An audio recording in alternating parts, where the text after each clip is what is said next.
पहला सवाल बाप बेटी के संबंध के ऊपर ही है। पिछले ही हफ्ता हमने एक केस देखा जहां 25 साल की एक टेनिस की खिलाड़ी जो गुड़गांव में रहती थी, उनका मैं नाम नहीं लेना चाहूंगी, मगर उनकी हत्या हो गई और आरोप ये है कि ये हत्या उनके पिता ने ही करवाई। और साथ साथ हमें ये भी सुनने में आया था कि उसी पिता ने अपनी बेटी को खिलाड़ी बनाने के लिए और एकेडमी खुलवाने के लिए करोड़ों रुपए भी खर्च किए थे।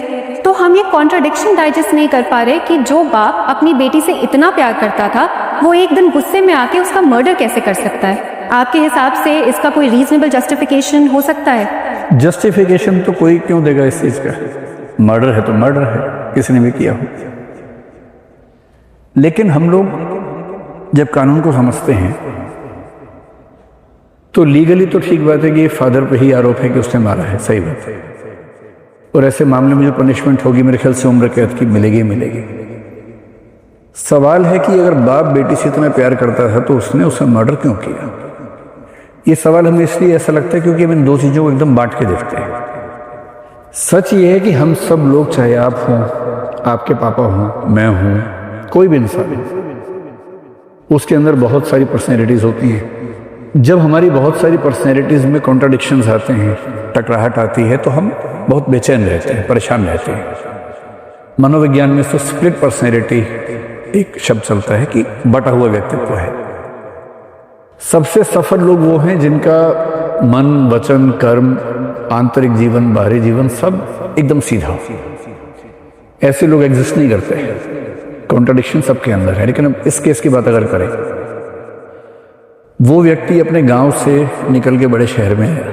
ये दिक्कत आमतौर पे उन्हीं घरों में होगी जहां सेकंड जनरेशन वो है जो बड़े शहर में रही है और पहली जनरेशन वो है जो गांव से शहर में आई थी। ये दिक्कत आमतौर पे वहीं पर दिखेगी most of the cases.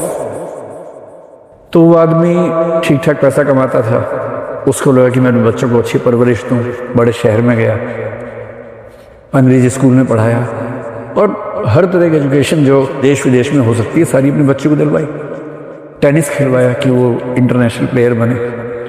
Haryana में लड़कों का भी और लड़कियों का भी प्लेयर बनने का एक रुझान रहता है और पेरेंट्स सपोर्ट भी करते हैं आमतौर पर।